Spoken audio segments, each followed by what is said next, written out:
이 분데스리가에서 출발한 이 셀러리캡 이야기죠. 아니죠. 예. 분데스리가에서 시작한 건 아니고요. 예, 뭐 이미 셀러리캡을 도입하고 있는 건 라리가고요. 그렇죠. 그리고 프리미어리그도 하드캡을 조항을 넣을까 투표까지 했는데 그것까지는 안 됐고, 그래서 이제 비율형 연봉 제도를 이제 도입을 하려고 하고 있고요. 네. 그러니까 전체 수입 대비 비율형. 아니, 도입하려고 하는 게 아니고 도입됐습니다. 예, 다음 시즌부터 도입돼요. 그러니까 비율형이라는 게 번 수익의 몇 퍼센트 이런 걸 네, 말하는 거죠? 맞아요. 그게 도입이 됐고, 이런 가운데 분데스리가도 분데스리가 이제 연봉 상한제 네. 관련된 얘기가 조금 논의가 됐던 거였거든요.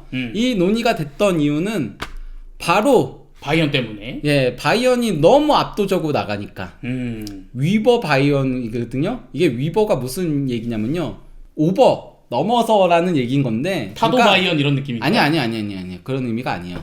이게 그거가 초 바이언, 초 샤이언, 뭐 슈퍼맨 바이언, 뭐 약간 이런 의미예요. 이게 그러니까 그 니체의 그 유명한 초인론 알아요? 아니요.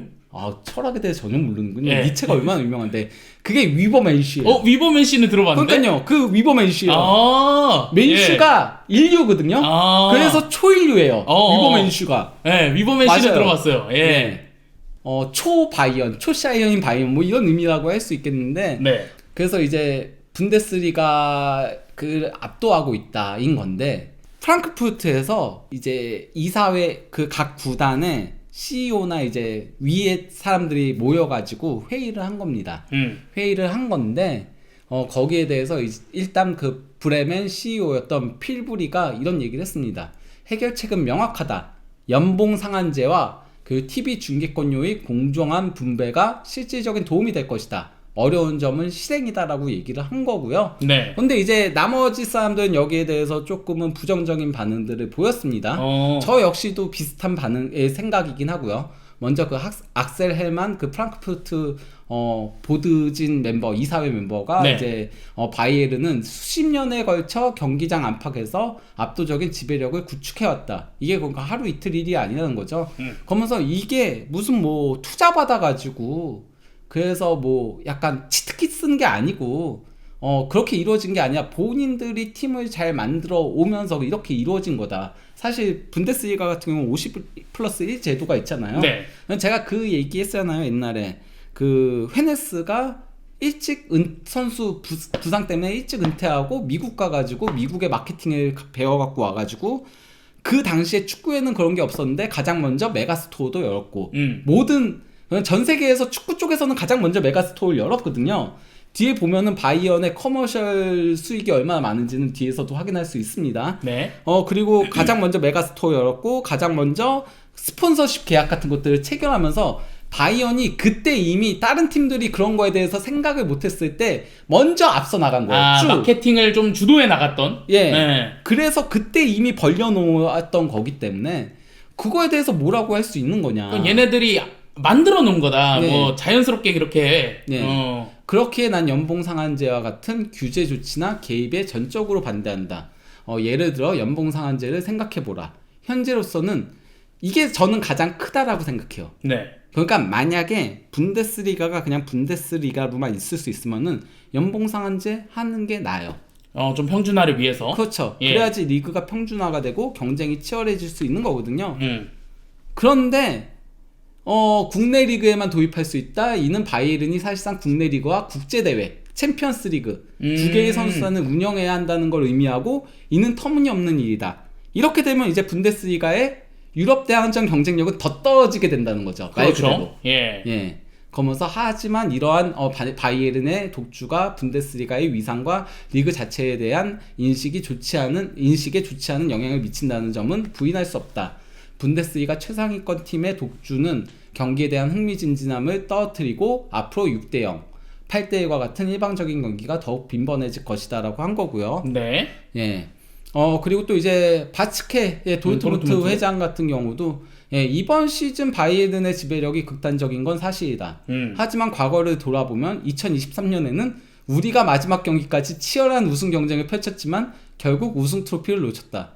마지막 15분을 못 버텨서. 그렇죠. 예. 이거는 본인들이 잘못한 거죠. 이건 지들이 예, 네. 미끄러진 거니까. 자멸한 거니까. 음. 예, 그리고 2024년에는 레버쿠젠이 무패 우승을 차지했다. 최근 몇 년 동안 바이에른이 항상 독보적인 팀이었던 건 아니다. 네. 사실 그렇긴 하죠. 그동안 그러니까 우승 경쟁이 어느 정도 있긴 했잖아요. 바이언이 우승을 대부분 하긴 했지만은 우승 경쟁은 그래도 막판까지 가긴 했거든요. 케인이 가서 그래요. 아니 케인 가서 우승 못했잖아. 그러니까요. 그게 케인이 가서 그렇다니까요. 이게 우승 무관력이 못하게. 갑자기 더해져가지고 예. 예. 원래는 독주를 해야 되는데 무관력이 너무 세가지고 예. 그렇습니다. 아무튼 뭐 예, 분명한 건 한 클럽이 다른 클럽들보다 훨씬 높은 연봉을 지급하고 그 자금을 효율적으로 활용할 수 있다면 그 힘을 깨트리기는 어렵다는 점이다. 그러니까 바이언은 현재 예전에는 바이언이 2024년에는 훨씬 높은 연봉을 지급했는데 그걸 제대로 활용하지 못해서 우승을 못한 거고 네. 지금처럼 잘 활용하면은 그러면은 넘어서기 힘들다는 거.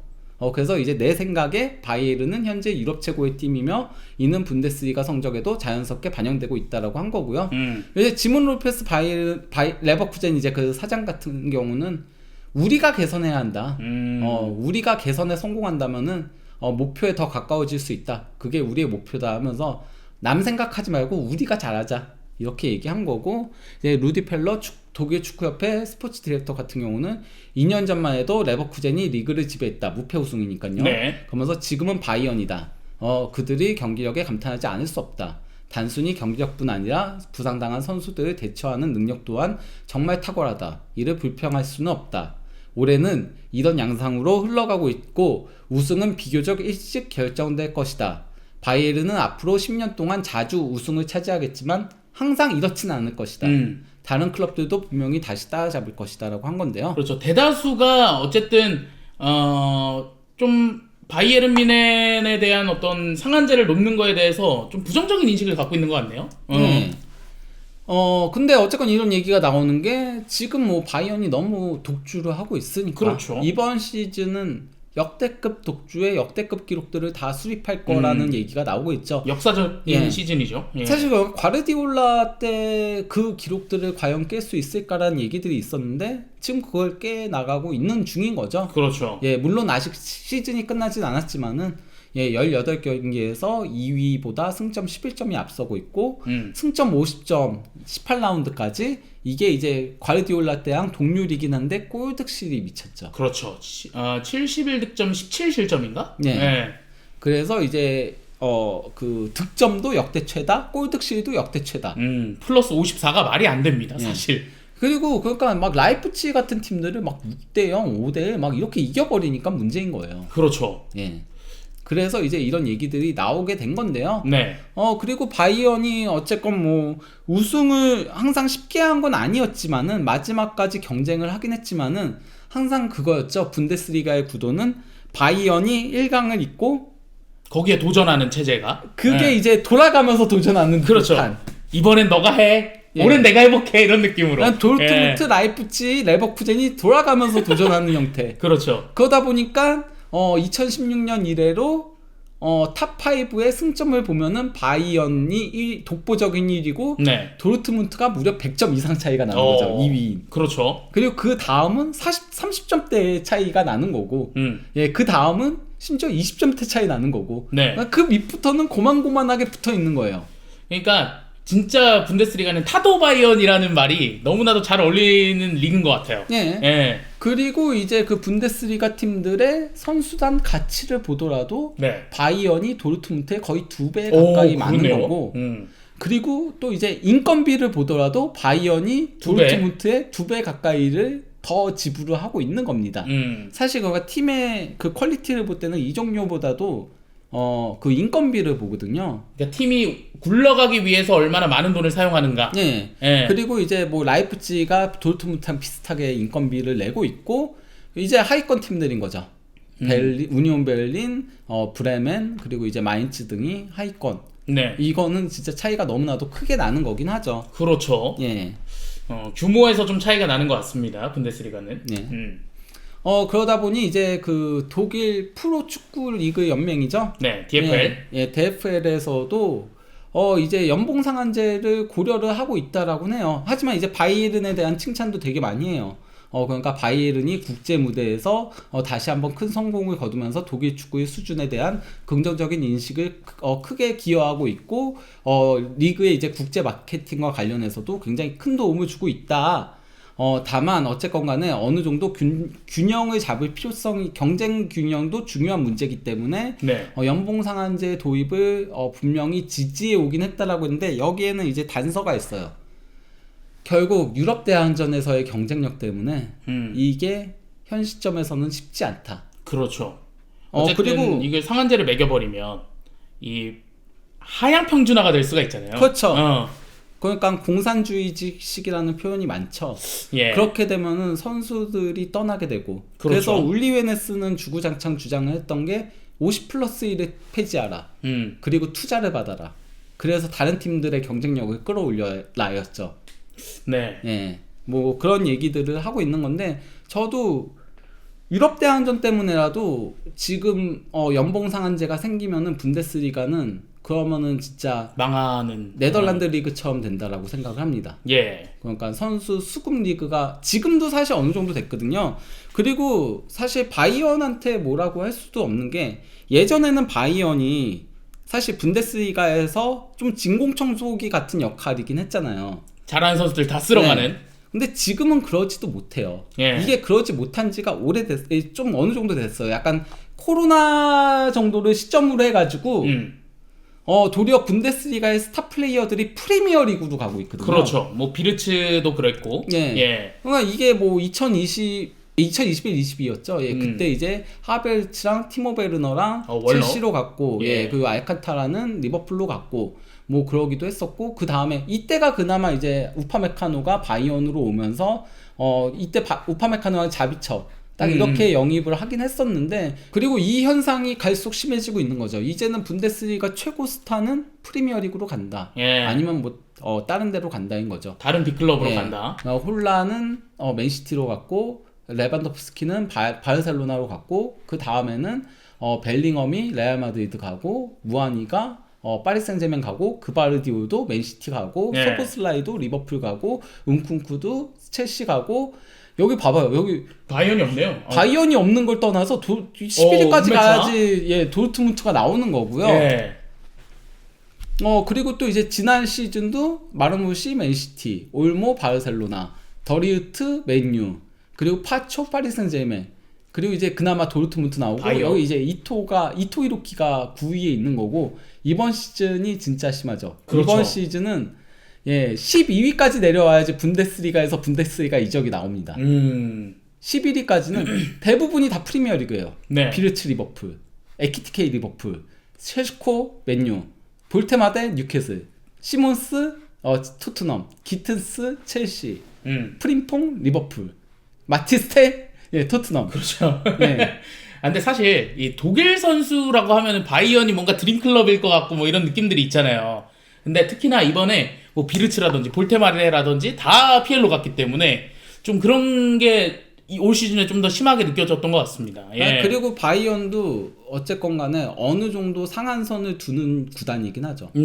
그러니까 물론 그게 선수마다의 본인들의 그렇죠. 이제 가치 책정이 있는 거긴 하지만은 그거를 넘어섰다라고 생각을 하면은 발을 빼긴 하죠. 예. 그렇습니다. 그래서 비르츠랑 볼테마데가 워낙 비쌌으니까 네. 좀 빠진 느낌도 없지 않아 있었죠. 그래서 예. 이제 근데 그런 얘기는 하지 않는 게 맞는 거죠. 이제 헤네스가 막 볼테마데에 대해서 그 가치가 되는 선수냐 막. 걔는 그 가격은 아니던데. 그러니까, 그런 걸 얘기를 하면 안 되죠. 본인들이 판단을 그렇게 하더라도. 그 아저씨 좀 이상해요. 예. 아니 영입한 팀이 있는데 그 팀이 뭐 척지자는 거예요? 그렇죠. 그런 건 얘기하지 말아야죠. 예, 그렇습니다. 근데 이제 뭐 프리미어리그도 지금 조금 문제들이 있는 거에 대해서는 뒤에 얘기를 하도록 하겠습니다. 네. 중계권도 넘사고 하긴 한데 지금 프리미어리그는 좀 적자가 조금씩 쌓이고 있긴 해가지고요. 그런 얘기들은 뒤에 하도록 하겠습니다. 그렇습니다. 예. 이런 상 같은 거죠? 아니요, 이건 이제 그런 가운데 이제 딜로이트 머니 풋볼 리그 항상 나오잖아요. 매년 이맘때에 나오는 건데요. 그냥 2024-25 시즌을 기준으로 한 거예요. 그래서 이제 그 수익을 수익 가지고 이제 순위를 올린 건데 예. 레알 마드리드, 바르셀로나, 레바민. 바이언, 그리고 또 이제 파리 생제맹이 1, 2, 3, 4위를 기록을 했습니다. 여기까지는 PL이 없긴 하네요. 예. 하지만은 PL이 30개 팀들 중에서 15개 팀이 들어가죠. 오. 절반을 PL이 차지를 하고 있긴 해요. 네. 수익을 정말 많이 벌어들이고 있는데 맨유의 몰락이 크긴 했죠. 오. 맨유가 참고로 프리미어 리그가 탑4 안에 들지 못한 게 처음이에요. 아, 그래요? 예, 이게 바로 맨유의 몰락 때문에. 그러니까 맨유는 원래는 4위 안에 들어야 되는 팀인 거죠? 예. 그리고 사실 맨시티도 내려온 거예요. 맨시티도 지난 시즌까지 2위였어요. 네. 2위에서 맨시티랑 두 맨체스터 구단이 수익이 내려온 거예요. 근데 이거는 이제 뭐 순수익 얘기가 아니에요. 그냥 수익이에요. 그냥 벌어들인 수익. 전체 수익인 건데 어쨌건 간에 맨시티랑 맨유가 떨어지면서 그러면서 리버풀과 아스날이 처음으로 맨유를 넘어섰다라고 합니다. 그리고 리버풀이 프리미어리그 팀 중에서 1위를 차지한 것도 처음이라고 하고요. 네. 예. 뭐 그러면서 이제 토트넘은 9장 빨덕에 9위를 했는데 저는 토트넘의 다음 그 딜로이트 머니풋볼 리그가 굉장히 궁금합니다. 더 맨유랑 내려갈 것이다. 맨유랑 토트넘은 많이 내려갈 거예요. 왜냐면은 맨유는 경기 수가 적어서. 그렇죠. 그리고 유럽 대항전도 못 갔잖아요. 예. 이거는 이제 유로파 리그까지 한 거거든요. 토트넘은 뭐 챔피언스 리그 수익은 늘어날 텐데 손흥민 선수 빠지고 한 것들이 있을 거기 때문에 그리고 성적도 그래서 개판이고. 요즘 관중들 좀 많이 줄어들고 있거든요. 지금 그거 관련해 가지고 또 기사 올라왔어요. 최근에도 관중 수 줄어든 거 가지고 얘기들이 있거든요. 그렇게 얘기하시니까 진짜 궁금하긴 하네요. 그래서 토트넘과 어디까지 맨유가 어디까지 내려갈지 조금 궁금하긴 합니다. 근데 이거 30위까지 늘려봤을 땐 진짜 PL이 다 차지하고 있구나. 그렇죠. 뭐 브라이튼, 에버튼, 크펠, 본머스 등등. 예. 울버햄튼도 여기 있네요. 예. 내가 런던에 살면 굳이 토트넘 팬할 이유가 없다. 어쨌든 예. 그런데 여기 이제 맨유의 몰락 계속 4위 왜 5위 물론 2번 하긴 했지만은 대부분 1위 쭉 여기가 퍼거슨 영광의 퍼거슨 시절. 거다가 이제 갈라타사라이전 사실 이거 베컴의 위험이기도 해요. 베컴 때문에 1하다가 베컴이 떠나면서 1위가 레알 마드리드한테 넘어갔다가 뭐 그렇긴 합니다. 이 베컴이 워낙 스타성이 있는 거니까. 예. 이건 사실 베컴의 위험이기도 해요. 그렇죠. 근데 뭐 레알 마드리드는 2025년 대비 이 정도 수익이 늘어났고 바르셀로나도 늘어났고 바이언도 좀 늘어났고 파리 생제맹은 거의 동결에 가깝고 리버풀이 늘어났고 근데 이제 맨시티가 동결 좀 줄었네요. 살짝 줄어들었고 아스날이 올라갔고 맨유는 거의 동결에 가깝고 그래도 조금 늘었어요. 그리고 이제 토트넘 좀 늘었고 근데 다음에 좀 많이 떨어질 것 같긴 하고 첼시도 조금 늘었고 뭐 이런 식으로 간 겁니다. 그렇습니다. 근데 최근 들어서 커머셜의 그러니까 그 상품 판매라던가 이런 그 광고라던가 이런 커머셜의 비율이 올라가고 있습니다. 네. 커머셜의 비율이 굉장히 늘어나면서 지금 원래는 뭐 한동안은 중계권료 수익이 더 컸는데 역전을 한 거죠. 그래서 레알 마드리드가 정말 이 커머셜에서는 괴물이란 걸 보여주고 있는 거고 바르셀로나도 그렇고 바이언도 그렇고. 저 커머셜이라는 게 그런 거죠? 뭐 굿즈 판매하고 뭐 이런 거 광고하고 광고하고 이런 거죠. 반면에 프리미어리그 팀들은 다소 그 부분에서는 그나마 맨유가 좀 세긴 한데 나머지는 조금 약한 부분은 있다. 라고 할 수 있겠고요. 그렇습니다. 그리고 이제 매치데이 수익 같은 경우는 맨시티가 확실히 매치데이 수익이 좀 적어요. 왜지? 여기도 관중이 그렇게 차지 않는 거겠죠. 리버풀은 그나마 9장 늘려서 그렇고 그리고 사실 매치데이 수익에서 손해보는 대표적인 팀이 첼시예요. 첼시도 9장이 작아서 스탠퍼드 브리지. 그래서 이제 9장 새로 지으려고 하는데 반대도 있고 그래도 계속 그런 준비를 하는 거죠. 그리고 토트넘이 사실 올라간 데는 매치데이 수익이 올라가는 거. 그렇네요. 그리고 보면 분데스리가 팀들이 확실히 매치데이 수익에서 조금 불이익을 봐요. 도르트문트가 가장 평균 관중 많은 팀인데도 이 정도밖에 안 돼요. 왜냐면 이거는 분데스리가가 티켓값이 싸니까 사람이 많이 와도 티켓값이 싸서 그런 거죠. 홍연피여서 무관중 경기에서 그런 거 아니죠? 아니요. 어쨌든 그냥 기본적인 티켓값이 싸서 그런 게 있긴 합니다. 그렇습니다. 역시나 티켓값도 레알 마드리드가 1위였고요. 아무튼 뭐 그런데 이제 확실히 최근 들어서 구단들이 그래도 이제 뭐 라리가도 셀러리 캡이 들어가고 분데스리가는 원래 항상 그 수익을 굉장히 따지잖아요. 네. 그냥 그 리그 차원에서 그래서 이제 라이센스를 주고 안 주고를 하거든요. 진짜 장부 하나하나 다 확인해가지고 그래서 이 팀은 운영하기 힘들다 싶으면은 아예 그냥 프로 라이센스를 박탈을 시켜버려요. 분데스리가 같은 경우는 독일 같은 좀 경우는 빡세게 관리하죠. 예. 예. 그리고 이제 라리가도 샐러리 캡이 도입이 되고 뭐 그러다 보니까 전반적으로 전체 수입 대비 연봉 비율이 내려가고 있는 추세입니다. 예, 쭉쭉쭉쭉 내려오고 있는 추세인 건데 여기서 이제 맞지 않는 리그가 바로 이제 프리미어 리그다. 아. 그래서 여기가 이제 그 수입 대비 연봉 비율인 건데 파리도 꽤. 그렇죠. 파리도 그나마 파리가 음바페, 네이마르, 메시 내쳐서 이렇게 된 거예요. 얘네 원래 100% 넘었어요. 그렇네요. 얘네 원래 110%인가 그랬어요.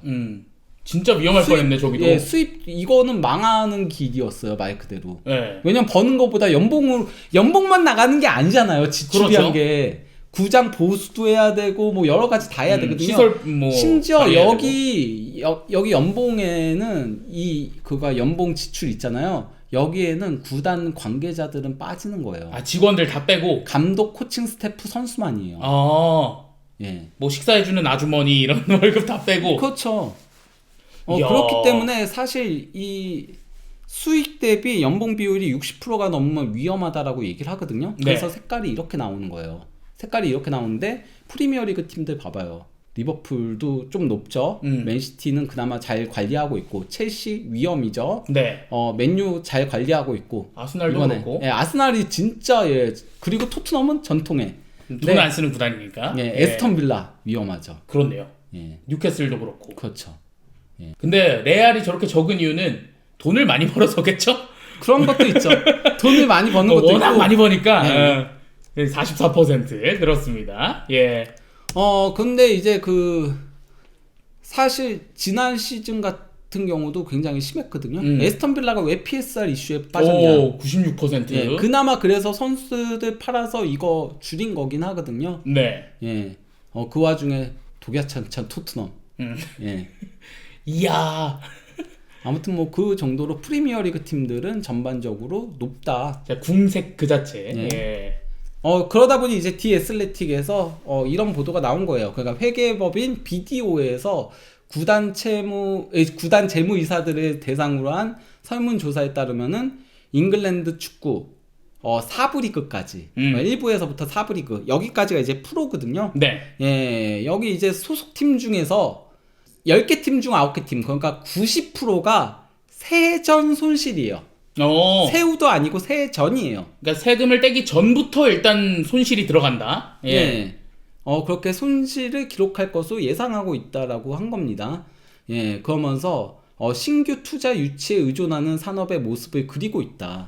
이거는 굉장히 위험한 운영 방식이긴 한 거죠. 네. 예, 물론 뭐 이제 이안 클레이든 스포츠 부문 책임자 같은 경우는 여러 지표로 볼 때 프리미어 리그가 기록적인 수익과 그리고 또 이제 여자 축구의 새로운 상업적 기회와 그리고 이제 국제 및 기관 투자자들의 지속적인 높은 관심 등 매우 큰 호황을 누리고 있는 거는 맞긴 하다라고 얘기를 했지만은 어쨌건 간에 이 임금 비율을 줄여야 된다는 거죠. 실제 여기서 구단들은 상당한 재정적 압박에 직면해 있는데 이는 주로 전체 수익 대비 임금 비율이 지속적으로 높은 데다 차입 규모 이건 이제 부채인 거죠. 네. 부채를 갚아 나가야 되니까 예를 들어서 토트넘도 사실 이렇게 연봉 비율을 줄이는 이유 중에 하나는 구장 돈 그렇죠. 갚아야 되니까. 부채를 이자까지 해가지고 할부로 갚아야 되니까. 그렇죠. 워낙 구장을 비싸게 지어놨기 때문에 예. 그거 갚는데 좀 오래 걸립니다. 사실 이런 것들이 계속되다 보면은 빈익빈 부익부도 커질 수밖에 없는 거죠. 네. 예, 그러다 보니 이제 팰리스가 지난 시즌 구단 역사상 최초로 FA컵 우승을 차지하고 그리고 또 이제 커뮤니티 실드에서 리버풀을 꺾고 초반에 굉장히 잘 나갔음에도 지금은 공중분해의 위기에 가는 거죠. 뭐 게히 나가고 글래스너도 나간다 그러고 예. 그렇네요. 그래서 이제 뭐 마테타도 나간다라고 하니까 지금 마테타도 팀에다가 이번 달에 떠나고 싶다. 이렇게 예. 얘기를 한 겁니다. 그래서 안데르센, 올리세, 에제, 게이, 글라스너, 마테타. 진짜 해체 수순을 밟는 그런 느낌으로 스타 플레이어들이 다 나가고 있네요. 예. 예. 뭐 글래스너 감독까지. 그렇습니다. 그런 가운데 그 사실 이번에 프리미어리그 사무국에서 이제 앵커링이라는 제도를 앵커링? 하려고 했어요. 앵커링이 앵커링이라는 제도가 어떤 거냐면요. 그 어느 정도 제한을 두는 거예요. 어떤 전체 거에 제한을? 지출에. 아, 지출에. 예, 제한을 두는 그런 거를. 그래서 이제 2023-24 시즌을 기준으로 맨체스터 두 구단의 지출을 5억 5천만 파운드로 제한이 되는 거예요. 그러니까 임금 뭐 이런 거 다 포함해서 이전에 그러니까 수입과 뭐 이런 것들 다 따져가지고 예. 예, 지출을 제한을 거는 하드캡 제도를 도입을 하려고 한 거예요. 예, 이걸 이제 앵커링이라고 부른 건데, 네. 그래서 이제 11월 21일 날 투표가 있었거든요. 근데 이게 그 투표에서 14팀 이상이 찬성을 해야지 이게 넘어가는 건데, 예, 12대 7로 반대표가 12표. 아, 예, 한 팀은 기권을 한 거겠죠. 네. 예, 그래서 이 제도는 도입되지 않았습니다. 일단. 예. 하지만은 이 제도가 도입되지 않았지만은 새로운 제도가 도입되긴 했습니다. 이거에는 다들 14대 6로 찬성을 했다라고 합니다. 네. 예, 그래서 두 가지가 이제 도입이 되는 건데, 기존에 이제 PSR이었잖아요. 그렇죠. 이 PSR은 어떤 거냐면요. 최근 3년간 최대 손실, 그러니까 그 전체 수입 대비 지출이 그 적자가 1억 500만 파운드를 넘지 않으면 된다인 거예요. 1억 500만 파운드까지는 너네가 투자한다고 생각하고 손해보면서 좀 써도 돼. 그러니까 번 거보다 1억 500만까지는 예. 손해를 볼 수 있다. 예. 예. 하지만 그거보다 더 하면은 너네 징계 먹어요.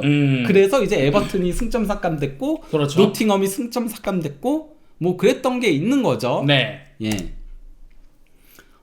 그랬는데 조금 더 이제 강화된 규정이 나오긴 했습니다. 그게 바로 이제 그 새로운 선수단 비용 비율 SCR이라는 것과 및 그 그리고 또 이제 지속 가능성 및 시스템적 회복력이라는 SSR, 이 두 예. 가지가 나온 건데요. 이 두 개에 대해서 이제 차례차례대로 소개를 해드리도록 하겠습니다. 네. SCR부터. 예, SCR 같은 경우는 이제 스쿼드 비용 비율이라의 약자인 건데요. 네. 이게 뭐냐면요. 그러니까 그 전체 수입 대비 그 연봉 지출 있잖아요. 이거를 85%로 제한하는 재정 규정이에요. 85%를 넘기지 마라. 너네. 아까 그 아스톤 빌라 뭐 90% 넘고 이랬던 그렇죠. 거. 예, 그건 넘기지 마라. 예. 야, 너네 실제 유에파도 이게 있거든요. 유럽 대항전 가려면은 70%를 넘기지 말아야 돼요. 근데 그것까지는 좀 봐줄 테니까 85%. 거기까지만 이제 연봉을 써라인 겁니다. 그러니까 구단이 흔들리지 않을 정도로만 일단 써라. 예. 예. 그런 것 같아요. 그래서 이제 유에파 규정과 보다 긴밀하게 맞추는 역할도 한다. 네. 예, 이렇게 나오는 건데요. 예. 그래서 여기 이제 그 임계치가 있어요. 이게 일단 유에파 리미트거든요. 유에파 리미트가 이제 유럽 대항전 나갈 때 이걸 넘으면은 그러면은 불이익을 보게 되는 거예요. 예. 예. 근데 여기 보면은 여기 안 넘은 팀들이 7팀밖에 없어요. 그렇네요. 예, 7팀밖에 없고 다 넘어요. 예. 그러니까 사실 유에파 기준으로도 프리미어리그 팀들은 좀 오버하고 있다. 예. 라고 할 수 있겠는데, 이제 PL의 그린 임계치라고 해가지고 이게 이제 85%. 이걸 넘으면은 그때부터는 조금의 징계가 주어지기 시작합니다. 예. 그러니까 벌금이 주어지게 되는 거거든요. 그리고 또 이제 여기 레드 스트레이트 그 레드 임계치라고 해가지고, 레드 임계치 같은 경우는 여기에 30% 이상이에요. 그러니까 115%. 네. 115%가 넘게 되면은 그러면은 이제 완전히 제재 대상. 승점 삭감 같은. 지금 본머스 위험하고요. 예. 예. 그리고 참고로 이제 다음 시즌에 예를 들어서 이번 시즌에 이 85% 이거 넘죠. 그러면 이 레드 이게 85%에서 1% 넘은 거잖아요. 네. 그러면은 레드 임계치가 115%라고 했잖아요. 네. 114%로 1%가 줄어들어요. 이런 식. 2%죠? 네. 2%가 줄어들고 3%면 3%가 줄어들고 본머스는 24%죠? 네. 24%가 줄어들게 돼요. 다음에는. 109까지? 예. 아니죠. 99까지? 예. 확 줄어들게 되는 거예요. 그런 식으로 야. 하겠다는 겁니다. 그럼 본머스는 진짜 위험하네요 지금. 그렇죠. 어. 그래서 본머스도 세메뇨를 팔고 아, 그게 다 이유가 있었네. 네. 예. 그렇게 보니까 좀 이해는 됩니다. 예. 예, 어쨌든, 이렇게 좀 PL의 상황도 알아봤고, 네. 확실히 좀 PL이 돈을 많이 쓴다는 게 좀 느껴지네요. 예. 예. 그냥 이대로 가면은 자칫 잘못했다간 이런 104%막 90 몇 프로 막 이렇게 계속되면은 이게 연봉만인 거거든요. 다른 것까지 생각하면은 특히 에버턴 같은 경우는 더 관리해야 돼요. 여기 구장 새로 지었잖아요. 그렇죠.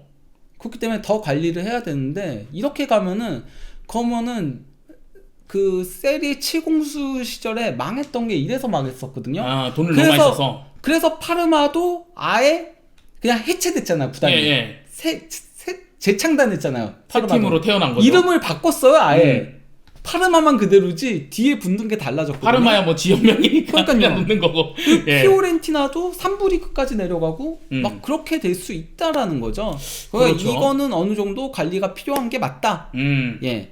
그러나 저는 그 분데스리가에 아까 반대를 했던 이유는 네. 분데스리가는 관리를 하고 있거든요. 그렇죠. 관리하는 한도 내에서 쓰는 거를 뭐라고 하면 안 된다. 협회 차원에서 관리를 해주고 있으니까. 그러니까 이미 하고 있었기 때문에 그건 문제가 되지 않는다. 다만 위험 수준까지는 가지 않게 좀 어느 정도 그거는 규제는 할 필요가 있다라는 네. 거죠. 근데 네. 뭐 이해는 가요. 왜 분데스리가 바이언을 이렇게 막으려고 하는지. 이 밖에서 보면 재미없거든요. 그렇죠. 예. 바이언이 독점하면. 근데 안으로 들어가서 이제 바이언 팬으로서 보면 너무 재밌습니다. 재수 없어. 너무너무 재밌습니다. 예, 어쨌든 이렇게 셀러리캡 이야기까지 한번 나눠봤고요. 예, 정말 이 PL 관리 안 하면 좀 위험해질 것 같습니다. 예, 관리가 좀 필요해 보이는 PL에 대해서도 한번 알아봤습니다. 예.